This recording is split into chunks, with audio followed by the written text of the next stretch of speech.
Good morning, Doreen and Javier Muñoz Blanco. Apparently, you will have a very personalized presentation,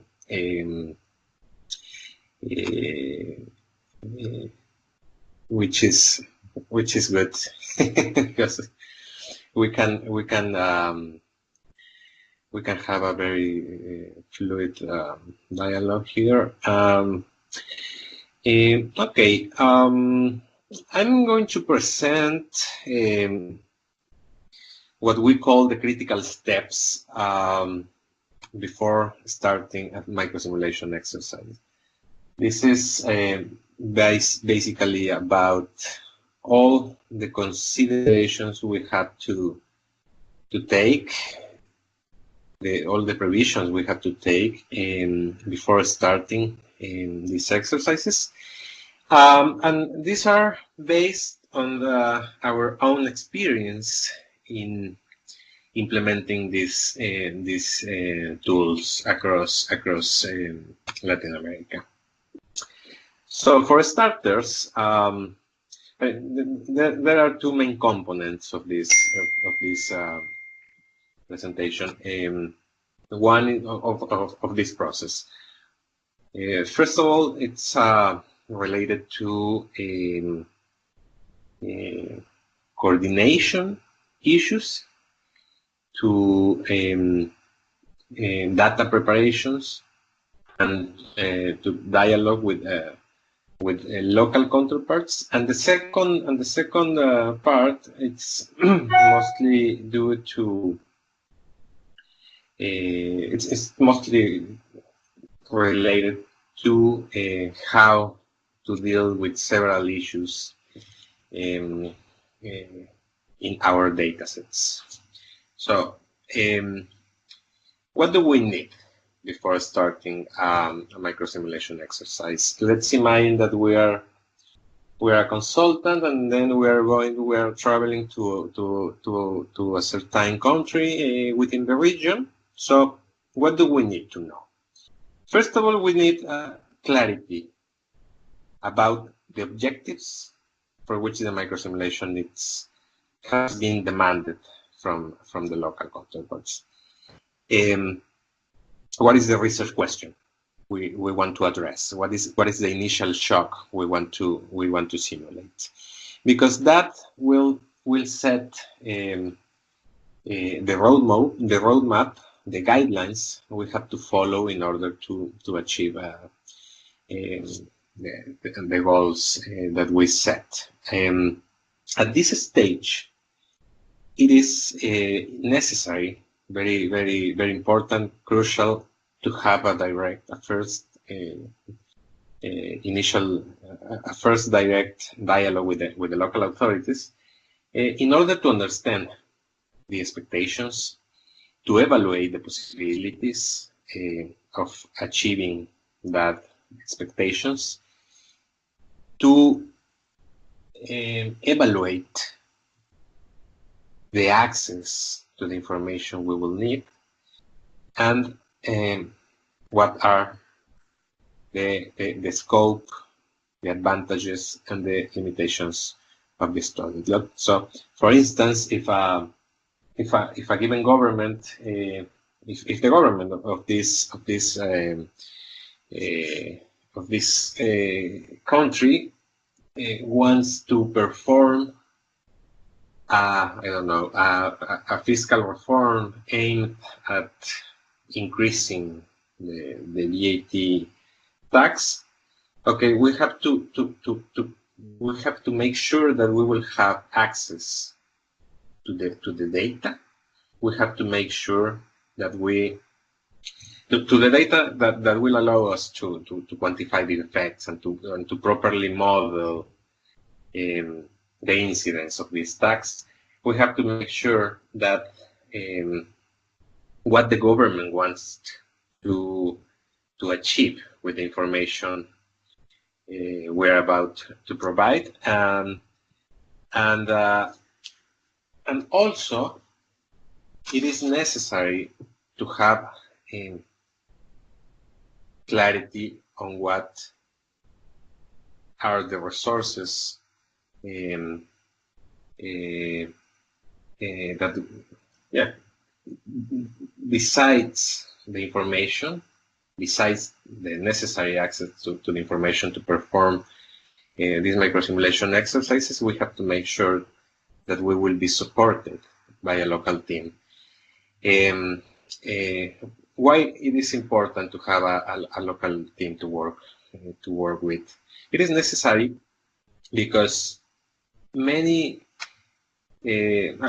often the consultant, the specialist in microsimulation, is not necessarily familiar with the tax system, with the social policies in place in that country. So it is ideal, it is highly recommended to have the support from a team that knows how taxes, to know, first of all, what are the taxes and what are the rates for each tax. We have to know, we have to work with colleagues that know how social programs, social policy, social expenditure works in that country. Who are the main beneficiaries? How is the targeting done? Because we will be starting a process with the eyes cover, basically. So we have a clear roadmap supported with a team that knows perfectly how the system in his or her country works. It is also essential because of a microsimulation exercise requires a lot of investment in time to processing large data sets, basically, to implement or to perform several statistical and sometimes econometric exercises to improve the information, the data sets we have. So it is essential to have someone there that can help us, that have some previous knowledge about programming in any of this statistical software. The last session we pushed our preference for Excel, but knowledge in Stata or in another statistical package, it's desirable. So if we have a clear roadmap, if we have set the goals, if we have evaluated the scope and the potential limitations and problems, and we have the support from a local team, then we can start working on the development of this tool. It is as much as it is crucial for us to have clarity about all these elements that I previously mentioned.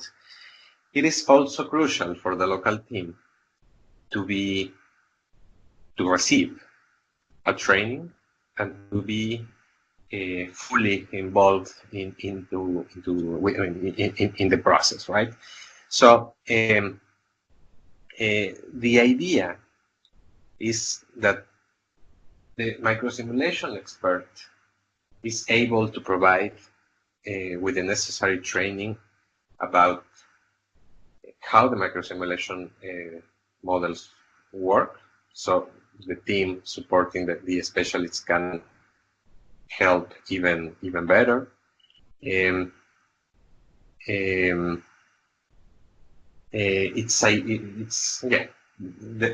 can help even better, but also relevant is that they feel fully involved, and they feel like a crucial element of this process. So in our experience, an involved team that is participating in all these stages of this process, they are usually excellent teams because they feel like they are building something relevant. They are they are contributing to with several elements for the improving the well-being in their country.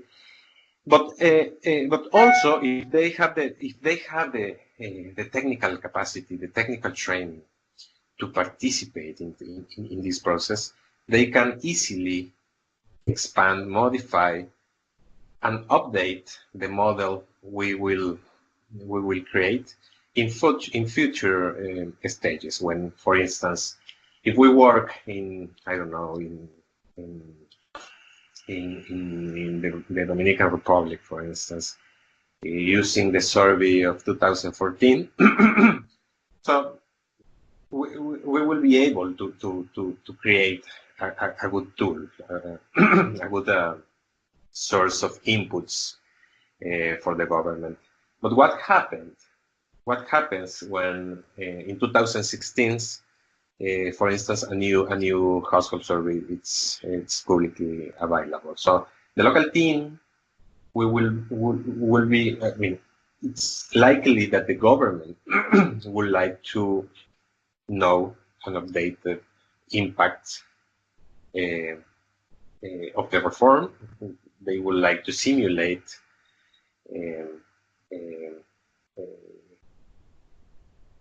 the changes based on the new information, and that it's something that the local team should be ideally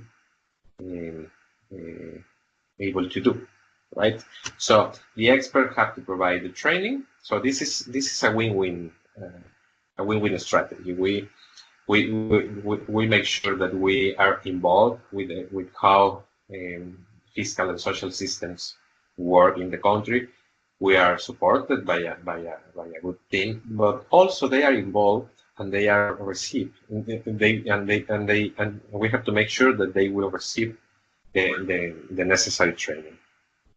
So in this process, constant dialogue, constant presentations, constant updates are necessary, are ideal. For instance, it is highly recommended to start the process with a workshop in which we will present the scope, the advantages of the models, how they overall how they work overall, what are the impacts we will be able to measure, and also to be aware about the needs, about the requirements, about the interest of the local team. Then, as we are progressing in achieving our goals, it is desirable as well to provide a second workshop in which we will report the progress, and the final one in which we will present the definitive results. Particularly the second workshop, the communication in the middle of the process is essential, because at that stage we can correct, we can adapt, we can inform potential problems we are encountering in the process. So having an intermediate workshop will help us all to improve the work we are developing, and that it's all the relevant tasks tasks in terms of the communication, in terms of planning. So a second crucial area of for these exercises is the information. It is crucial to study, to get involved, to know how the laws and regulations works, especially for the purpose of the microsimulation, both in terms of the tax collection systems and the public social spending policies. And it is also necessary to know the roles with which the transfer program and other social programs operate. So this is related with what I mentioned previously or at the beginning of my presentation. We can be greatly benefit with the knowledge of the local team in these terms, in terms of the laws and the regulations, how the taxes are levied, how the taxes are targeted, how the social policies, who is benefited from the social policies, etc., who pays social contributions, etc. So in that way, we can adapt, we can adjust our primary data sets. So we can. The idea is to make sure that we are constructing an input data set that will reflect the overall social and fiscal system correctly, or at least the closest to the reality prevailing in that country. There are, of course, some technicities which we have to care about in terms of the data. For instance, let's continue with our example, and let's imagine that we are the consultant who already traveled to that country, who already had the dialogue with the government, who is support with a good local team, and let's assume that we have received all the relevant information we need to perform our duty. So what happens if we start working with the data set and this is very common, and we found a lot of discrepancies or in the data set. For instance, what happens if our data set shows some negative expansion factors, for instance? So if there are this is not common, but it happens because there are probably some errors in the original sampling, or there are potential errors in the original collection of the survey. So if we find negative weights, it is recommended to replace them by values of 0, so the sample is not altered dramatically. Of course, we expect a very few cases of negative weights. Why we should care about the weights? Because in working with data sets, what is a data set? What is a household survey? It's as you know, it's a restricted sample that is representative of the population of the country, and sometimes representative of the population within the country, that is some specific particular subregions or states or departments. So if we have negative weights or mistakenly written weights, we will be likely committing bias and errors in the estimation, or we will be compromising the robustness of our results, because the results that we deliver will be probably biased due to the presence of negative weights. There are other discrepancies, yeah, and these are, of course depend on how policies works in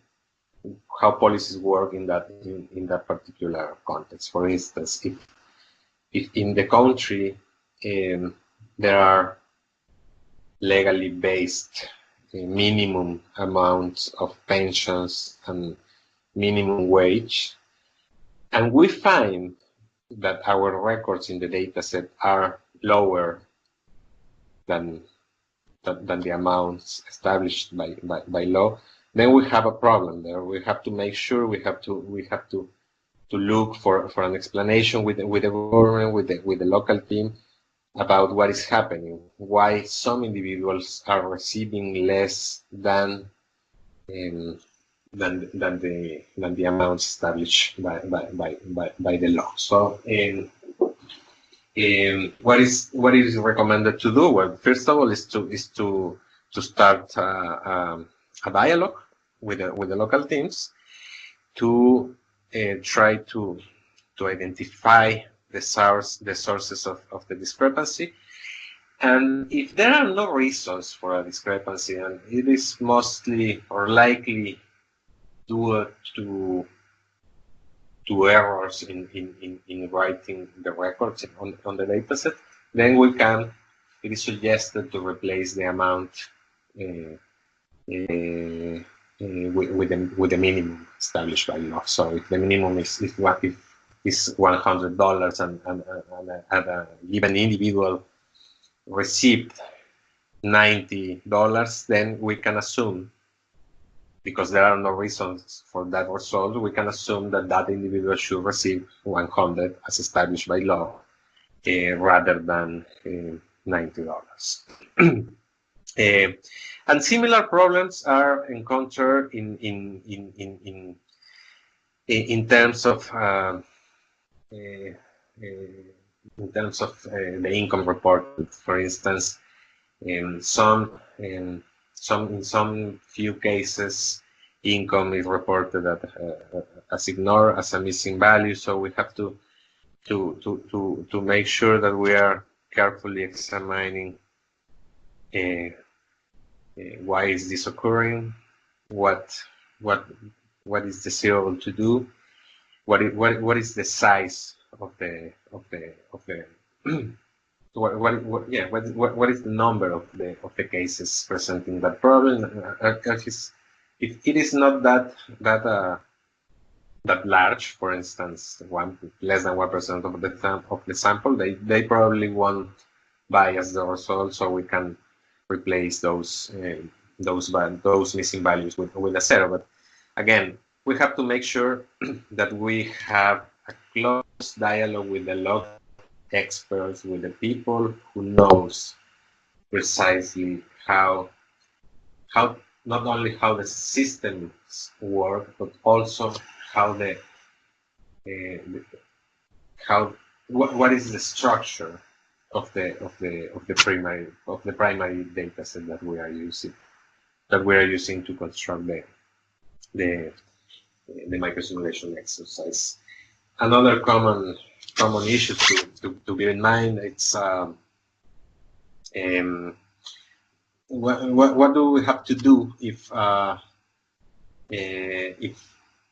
individuals age 15 or less report working and report income. So probably in most of the countries across Latin America, the minimum age to legally work it's 15. So what happens if there are some individuals with 10 or 9 years old reporting income? So it's probably we have to drop those observations in order not to bias our results. Again, then again, we have to make sure that we will explore with the local team what these cases will be happening. Another very often issue is what do we have to do with the guests and the domestic workers that at the moment of the survey collection are reporting being part of that household.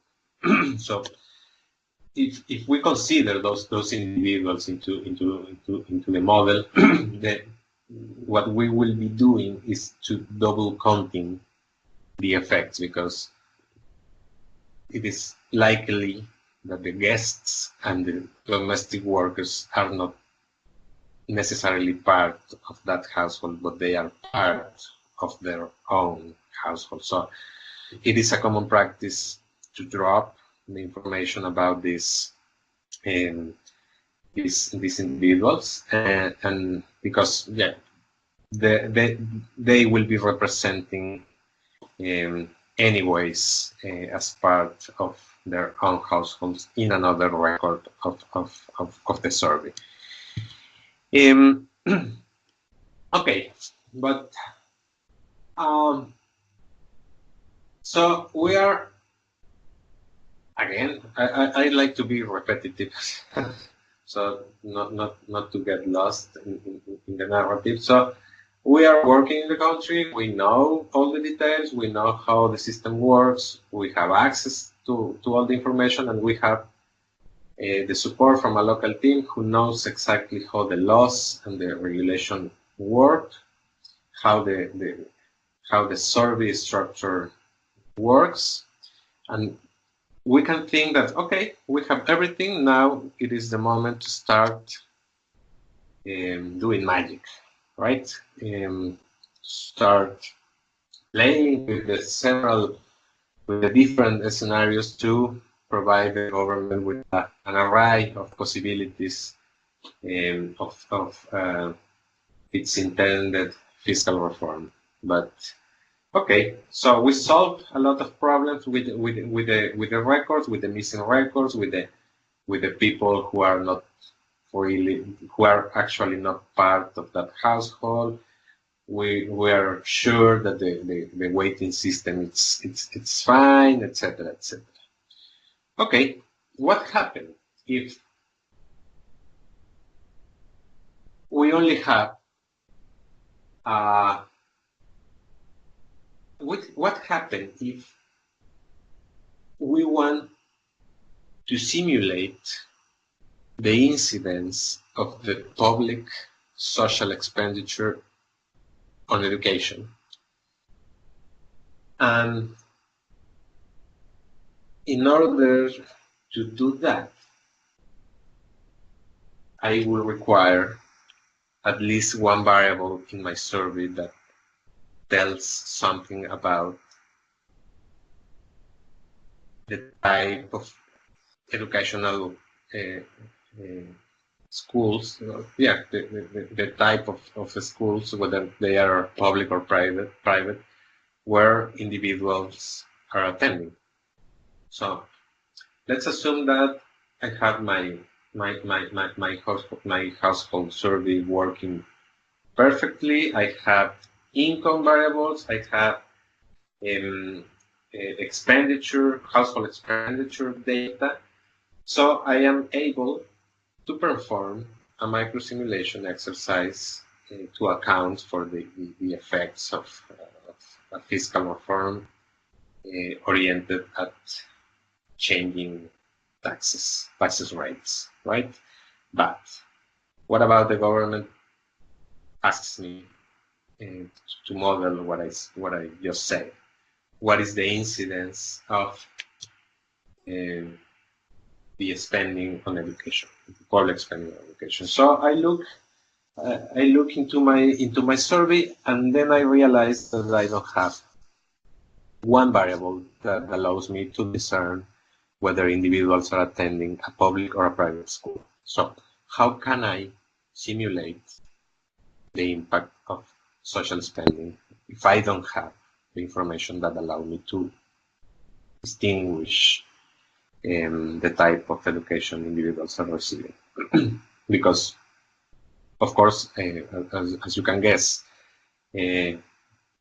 what I need to do is to impute the social expenditure in education per capita to each individual in the household that is attending the public school, right? So problems like that, there will be a lot.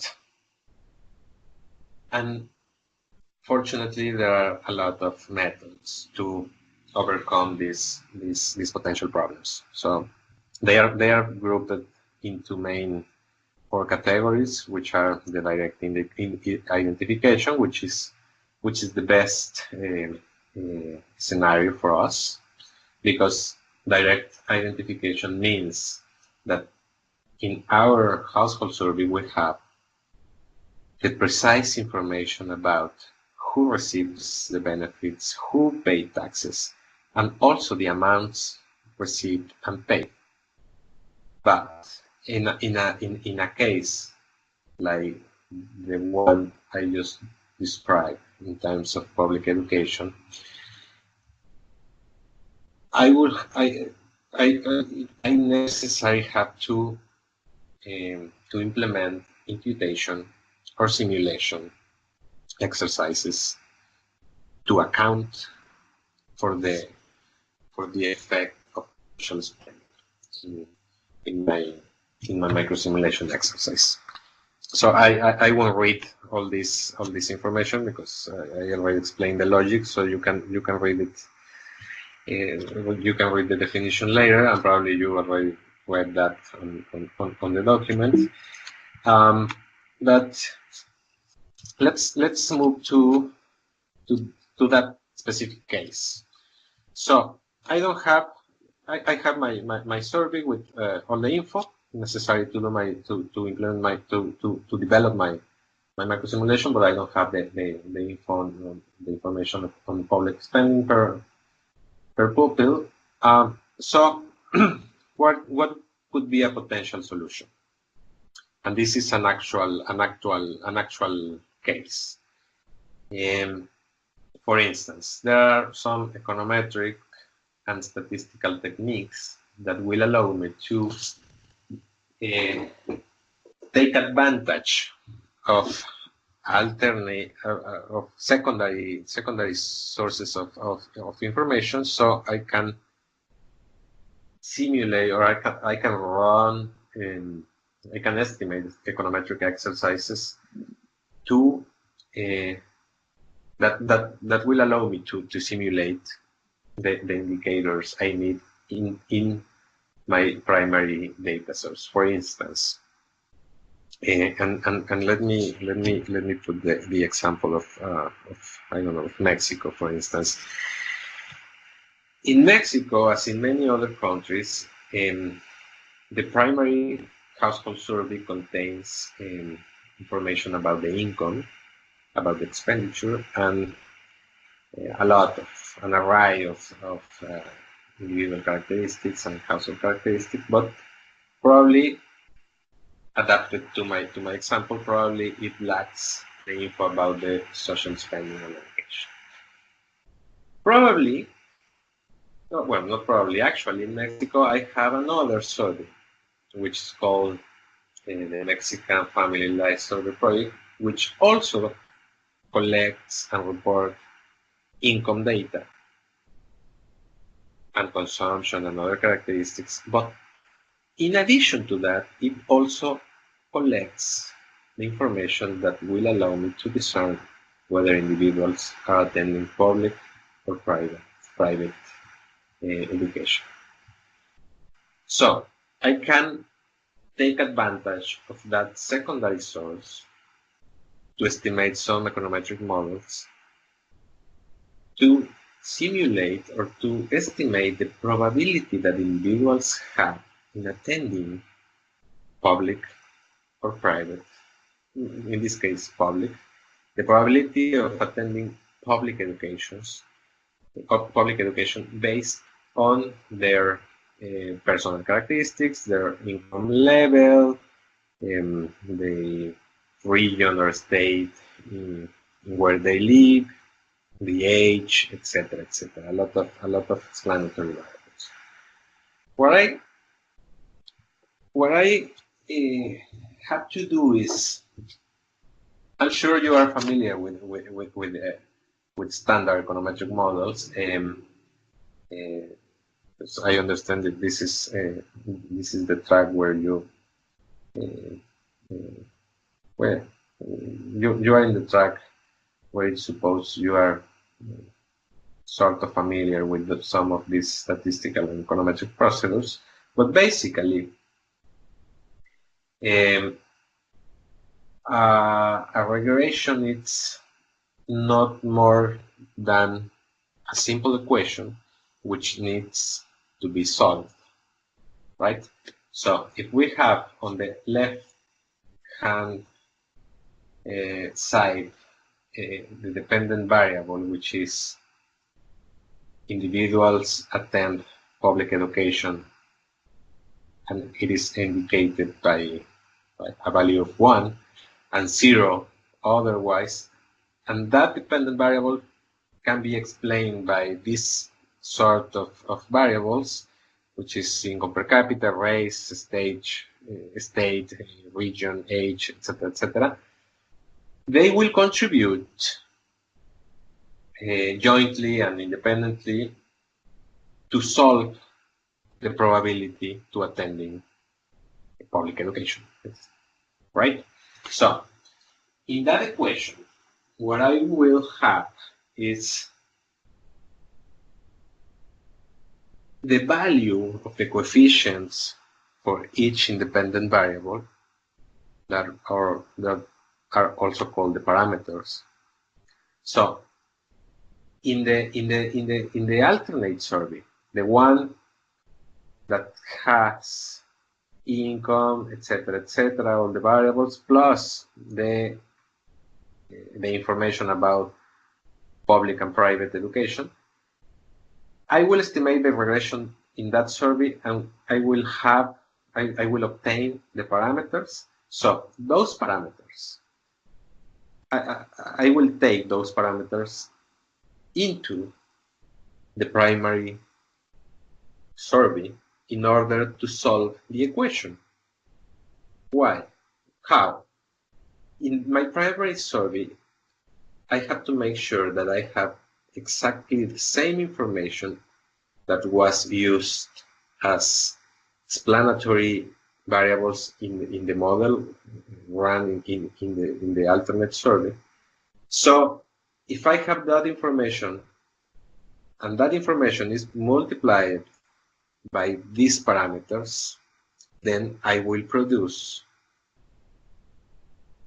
be able to estimate a probability of attending public education in my primary survey, which I didn't have previously, right? So this is a simulation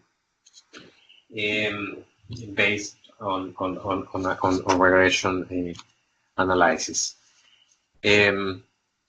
So if I have, for instance, the probability predicted for each house, for each individual in my primary survey, and I am almost done because with the government, I know that I will have, because they are demanding to simulate this impact of public education. So I will have the access to the public expenditure data for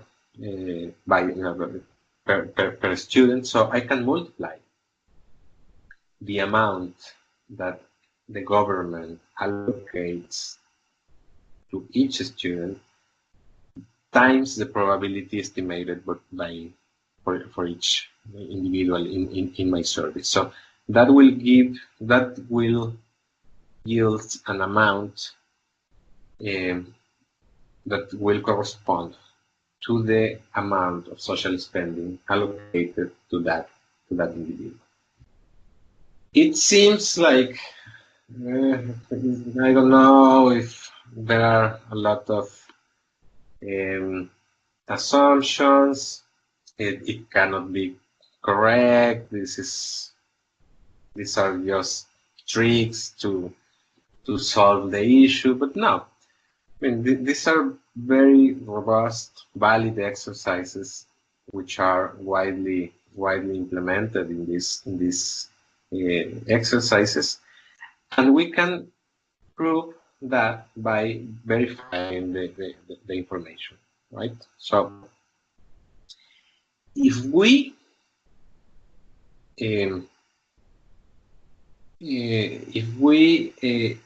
explore our predicted probabilities in our primary survey, we have to make sure, we have to verify that probability, that the overall probability reported in my survey, the probability I predicted, I simulated, that probability should be almost identical to the proportion of students that are actually attending public school according to the administrative records. A probability is not more than the proportion, basically, right? So the probability simulated should be close to the actual proportion of individuals attending public school. So that's in an example like this, that is a first verification. A second verification is what is the amount of social spending that I just imputed into my survey? What is the total amount from that survey?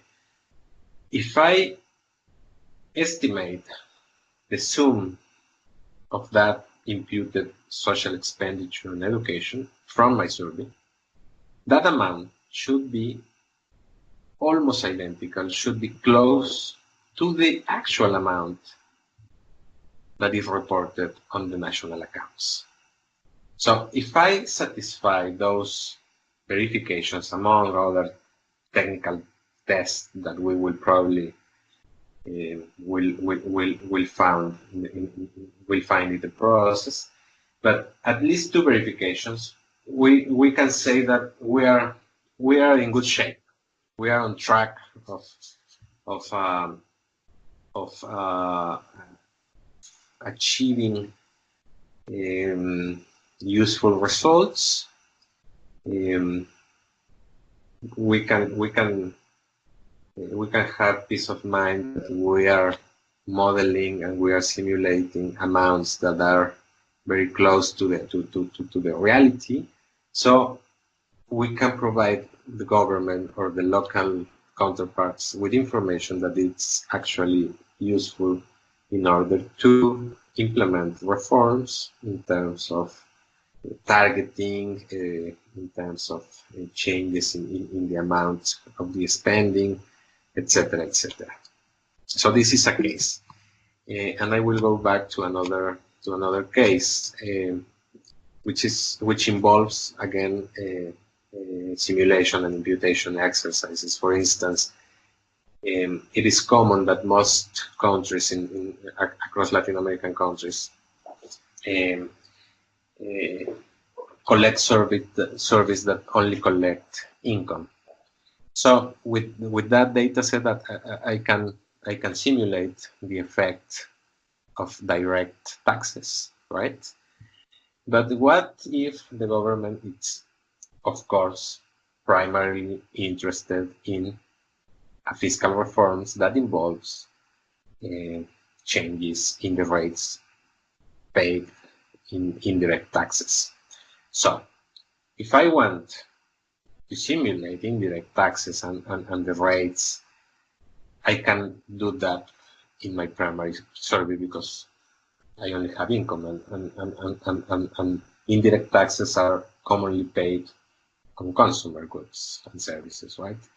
So again, we have to make sure, we have to look for it, that we have to exploit it. It is ideal to exploit another alternate sources of data.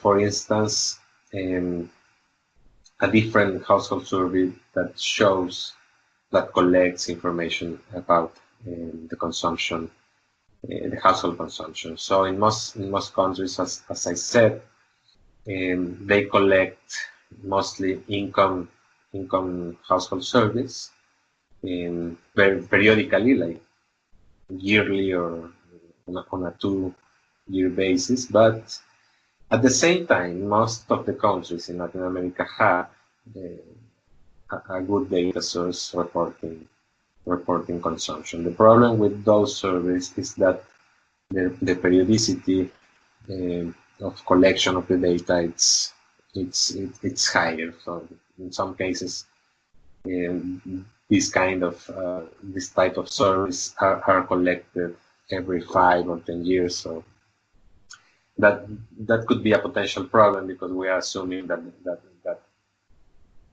preferences, that decisions in consumption, that patterns in consumption didn't change over the past 5 or 10 years. But if we don't have more updated information, we have to use that. But okay, so I want to simulate consumption, and I only have indirect taxes, and I only have a survey with income.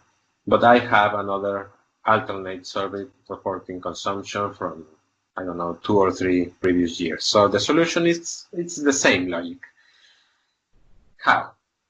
Again, I can estimate a regression model in which, using the alternate survey, using the one that reports consumption. So a regression model could be the following. My dependent variable is the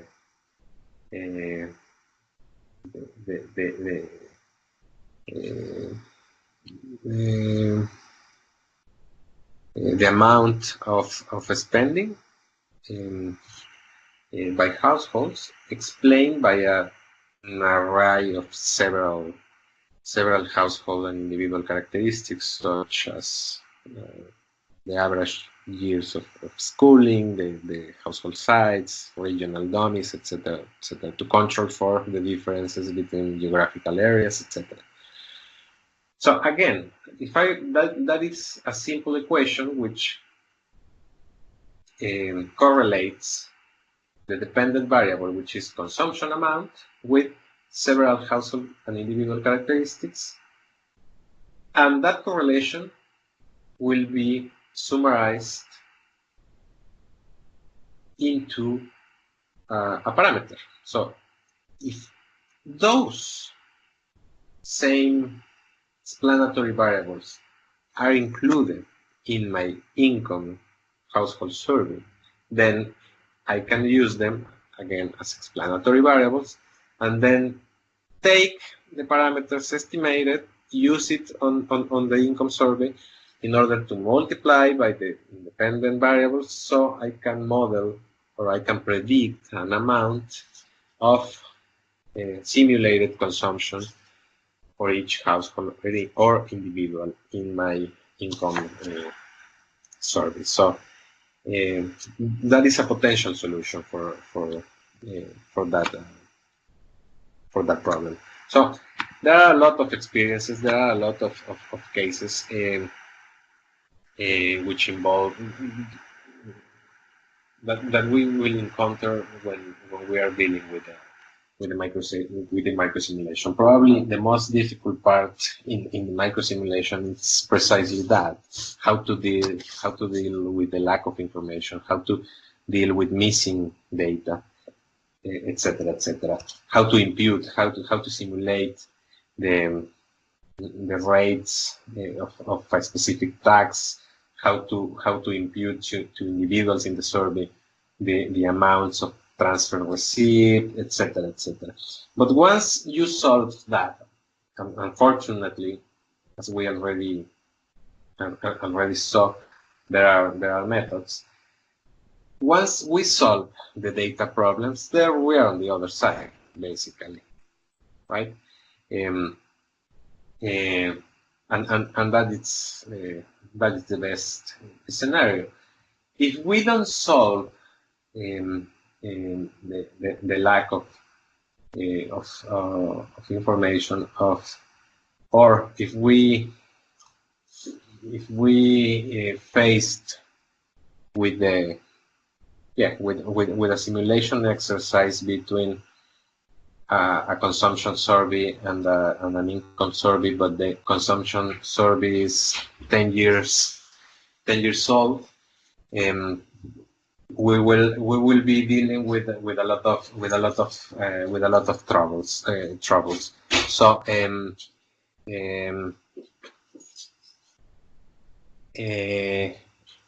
that regard,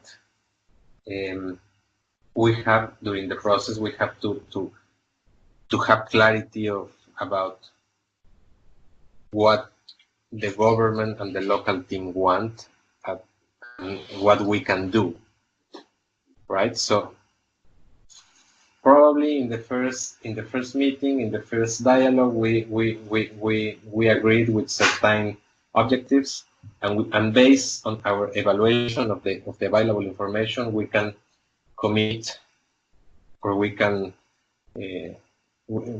think that we can deliver some, we can accomplish some of those goals. But in the process of constructing the microsimulation, we find that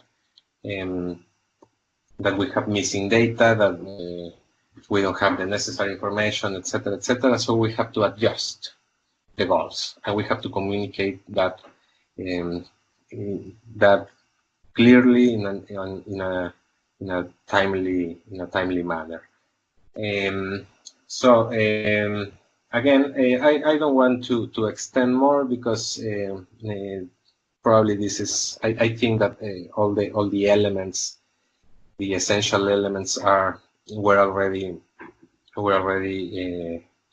addressed. But yeah, I mean, it's in this initial stage, it's recommended a good communication, a good support from the local experts, and a very careful analysis of the data we are working with.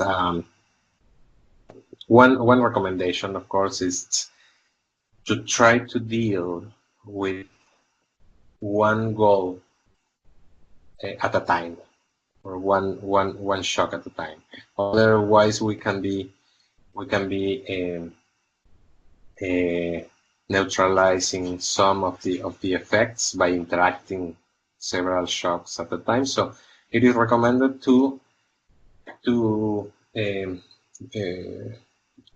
analyze shocks separately, and then when every shock it's analyzed, then we can compute simultaneous effects. These are just representations of the ideal situation, of the ideal conditions that we were talking about when we have a good local training, good information, data set, a good team, etc., etc. That corresponding to a quasi-ideal condition, etc. And the fourth condition, of course, when we don't have, when there is no clarity about the data, the information is not provided, even if the government is demanding the exercise, they don't have clarity about the specific goals or what they want to do, or the team has no experience with the laws, with the regulations, with the taxes, etc., etc. So the puzzle there, it's in that situation it's more complicated. I think I will finish this presentation here, and if you have please any question or comments, please let me know using the conversation window or later through the forum. Thank you very much to all of you. Thank you, Ivan. Okay, hello. I am just reading a comment here by Doreen. Thank you, Doreen. It's always a pleasure to interact with you. Unit 3 document highlights how yes, I mean, most of the time,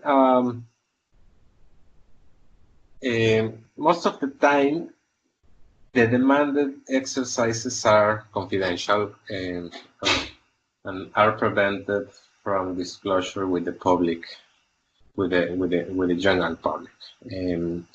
But circulating with the support team, with the local team, I mean that is valid because I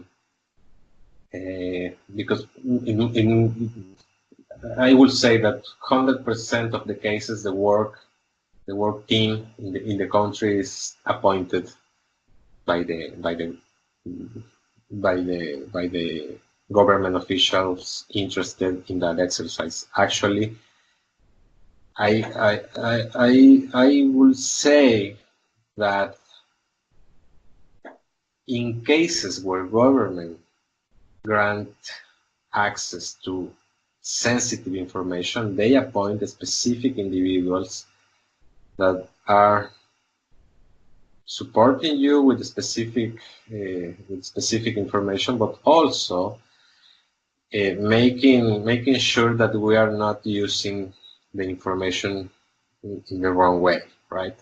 So in most of the cases, at least in my experience, the local team is a crucial part of the process. They are aware about the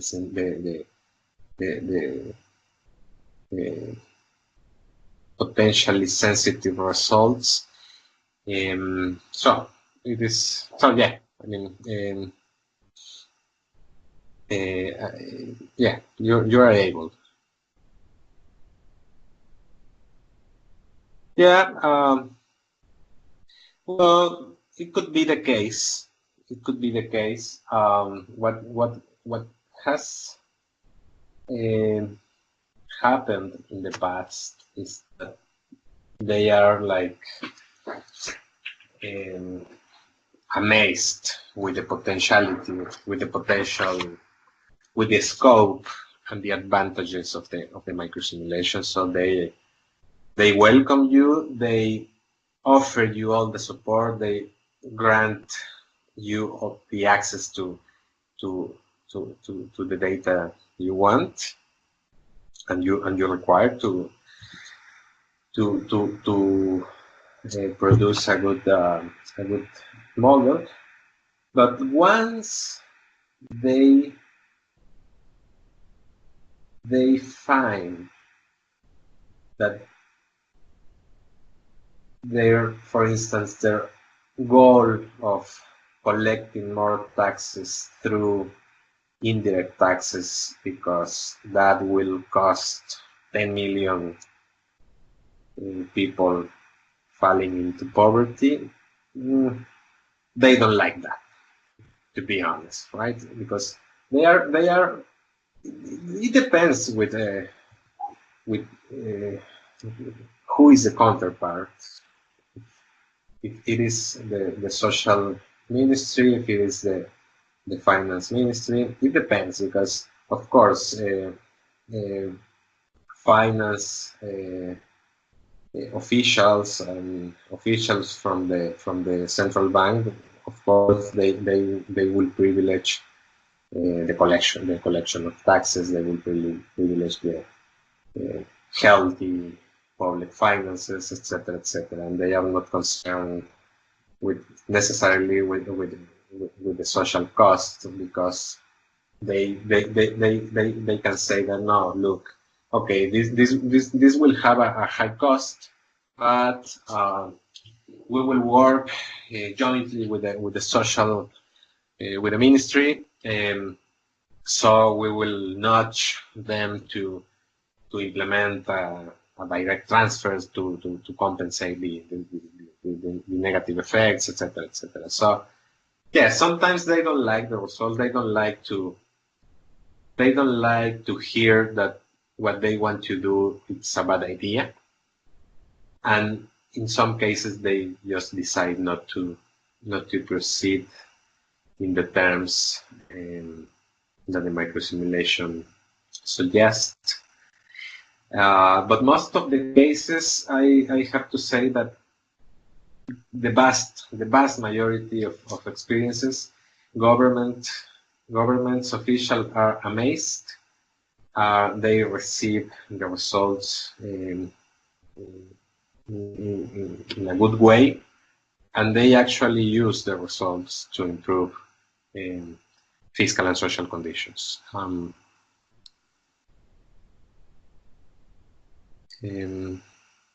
don't know if there are another question. Javier Muñoz Blanco, the thing with Stata is that it's very expensive if one does not use it often.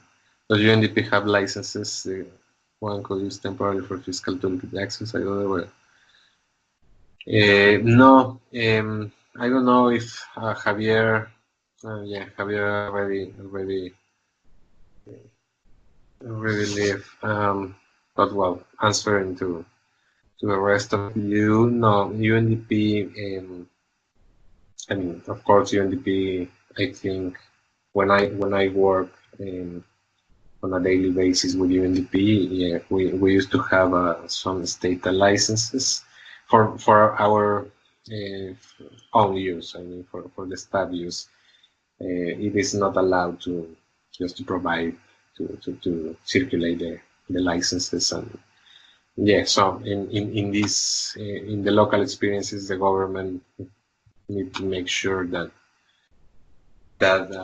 software licenses are available. But that's precisely that. It's one of the reasons that we privilege the use of Excel, because Excel is widely available. It's, I don't know, I don't want to say say figures, but I'm sure a super high proportion of the population using computers know how to use Excel.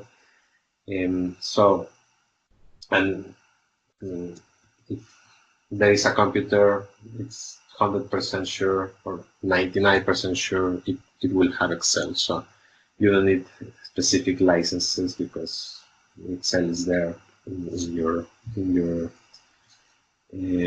facilities, in the government facilities where we are implementing the toolkit.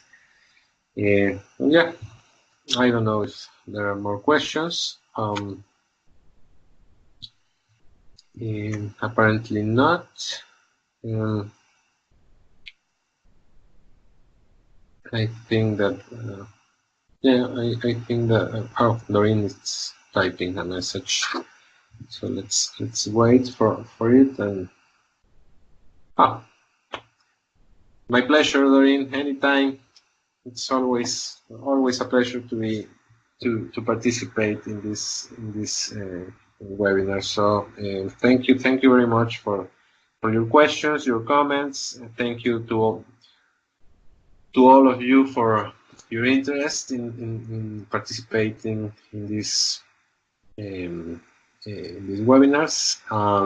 And I don't know if you have later some comments, some specific questions, please don't hesitate to contact us using the forums. Thank you very much to all of you. Thank you, Ivan. Have a wonderful day.